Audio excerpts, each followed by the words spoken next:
Welcome back to Soda City Living. Today we're taking a visit to Elgin to look at everything that Goat Daddy's farm has to offer. Before the break, we saw all of the baby goats. They're just so cute and playful, and I love their goofy personalities. Did you know that you can play with baby goats too during baby goat yoga events at the farm? Check out Goat Daddy's Facebook, where you can see the schedule of events that isn't just goat yoga. That also includes baby goat public bottle feedings, kids camps, and open days. Next, we're checking out other animals on the property. Pigs and macaws also call Goat Daddy's farm an animal sanctuary home. Each animal has a special story of how it got to the farm. Jason, the owner of Goat Daddy's, says many of the animals that come to the farm come from homes that didn't know how to properly care for them. That's why it's so important for pet owners to know what they're getting into before they adopt a pet, especially ones that are considered exotic animals or require special care. Here's more. So you can see our horse here, and then we've also got the rest of them are standing there like, what are you doing to my friend? Yeah, it's like got the little crew over there. Yes, yes. So we've got quite a few owner surrender horses. We have 4 horses, 3 full-size horses, 1 miniature horse. And these guys are just either ex-riders. One of them was injured and wasn't able to be ridden anymore. And then one of them's just an old man with, he's 34 years old now. Wow. One of the miniature horses was found by a friend running loose, and they actually had him for a couple of years and then surrendered him to us. And then we've also got our boy Soldier here, who's probably the best behaved of them all. Okay. And Beautiful. they're just ex trail riding horses or older horses that need a little bit of TLC. And so that's what they do here. Wow. Retirement. Yes, yes. Retirement's a whole lot harder on me than it is on them. Oh God, we didn't even walk back here. So one of the main animals that we get called about are parrots. We've got quite a few macaws that are all owner surrenders. Macaws can live 60 years, 60 plus years. So, and in the wild, they mate for life. So they're paired up with their partner for life. And we have them in outdoor cages now, as you can see, but in the wintertime, they like that tropical environment, so they have to be moved inside. And that loud whistle that we just heard is going to be what you're hearing all winter long inside of your house, as well as being destructive. So that's a huge commitment for somebody to take on. Yes, these guys need human. If you're going to be that bird's partner, then you have to be with that bird 24/7. So a lot of people cannot commit to that. These guys need tons of enrichment, massive enclosures, and if there's any way that you can allow them to fly, that is the most natural thing. So I always say there's no cage that you can build big enough for a parrot. We've built some pretty massive enclosures for them, but nothing's going to compare to the Amazon rainforest. Right. So you see these guys in the wild, and they're flocks, and they're constantly with a significant other of some shape or fashion, whether it's their parents, their brothers, their sisters, or their life partner. They mate for life in the wild, so they constantly need that companionship. Joplin, one of our macaws, was surrendered. She was 19 years old, and she was surrendered by a woman that's in her 70s, and she was no longer to care for her. Wow. And when that woman comes out to visit that bird just lights up, absolutely loves seeing her. So it's kind of the best of both worlds, because she's got everything she needs, but can also see her lifelong friend. Yes, yes. And then she can see the other birds and interact through talking. They weren't raised with other birds, so they can't live in the same enclosure, but they do get to talk back and forth, and then they can interact through the cage bars at a safe distance. Okay. Oh, that's a beautiful cat. That's Danny. Oh.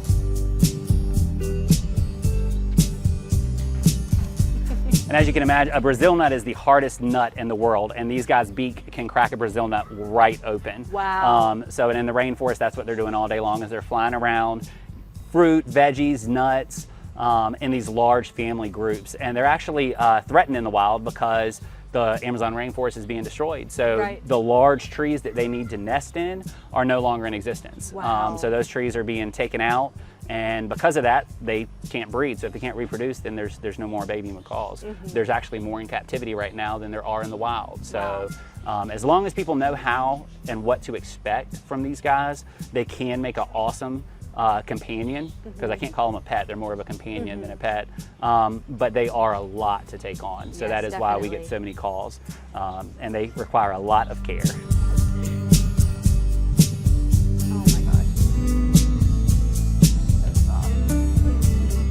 This is one of our mini cats. So these guys we get calls about cats every kitten season. Spring is called kitten season. And you're literally talking about thousands of kittens that are born just in the Midlands. And there's not enough cat rescues. There's not enough people taking in cats. They're such a hard animal to place because there are so many of them. So we do try and do fundraising for other organizations like Fostering Foster.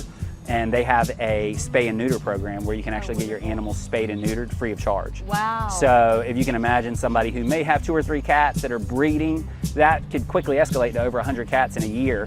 Whereas if they get those few cats spayed and neutered, that can eliminate pet overpopulation drastically. Okay.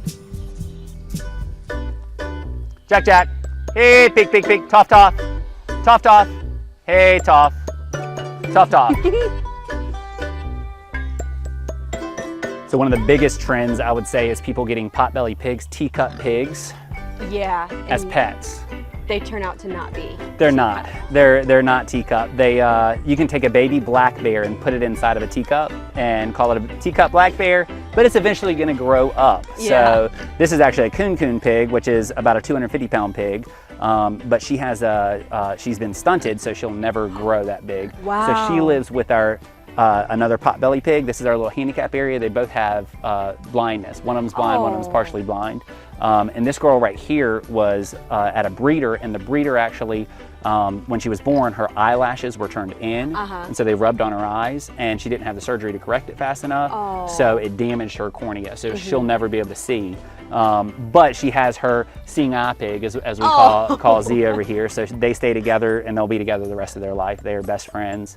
And in this heat, they just want to lay in their mud hole or they want to lay in their house. But first thing in the morning and last thing in the day, when it's feeding time, they're screaming and you can hear it a mile away. Oh, I bet. But inside of a household, pigs are very destructive.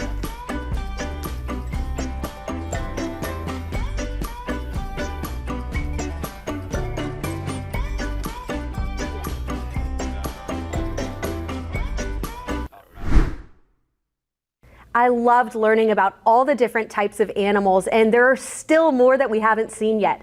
Jason and his team are so knowledgeable about each different animal, and they rely on regular veterinary care to keep all of them healthy. Of course, that veterinary care is very expensive, so Goat Daddies host events like baby goat yoga and kids camps to help with that cost. They also have a big social media presence, which we'll talk about a little later in the show. If you're interested in helping, Goat Daddies does accept donations. You can check out their website, which is goatdaddies.com, for information. There's so much more to explore at the farm. Goat Daddies has accepted animals ranging from rabbits to small birds and big birds like emus to horses and goats. Coming up after the break, let's meet a camel. Did you know their personality is similar to that of a 2-year-old? That's what Jason said, and I can tell you that is pretty accurate. Learn more about the camel and his favorite treat next.